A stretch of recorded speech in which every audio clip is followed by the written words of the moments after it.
Molten metal, the lifeline for Iwaki Diecast, one of the first auto parts manufacturers in Miyagi to recover after Japan's earthquake and tsunami on March 11th. The company struggled to repair badly damaged machinery, restore electric power, and start production on crucial parts for car companies like Toyota, Honda, and BMW.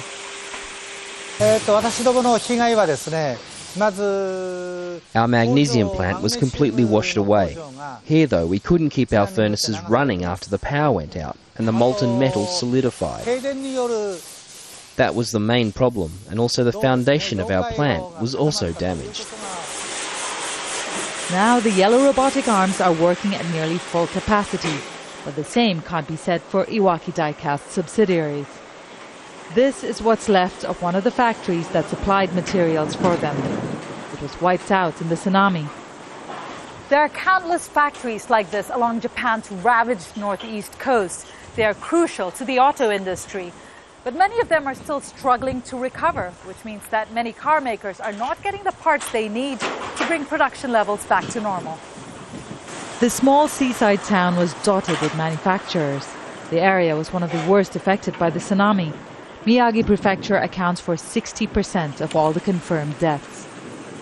Automobiles contain tens of thousands of parts. One missing component can shut down an assembly line, and that's bad news for Japan's economy.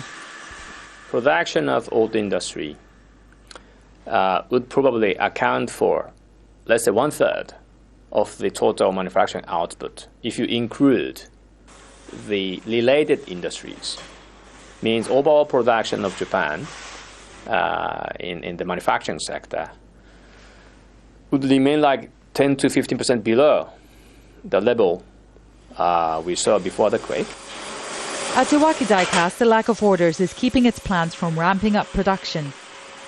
Many of the big auto companies are producing half the number of vehicles they did before the disaster.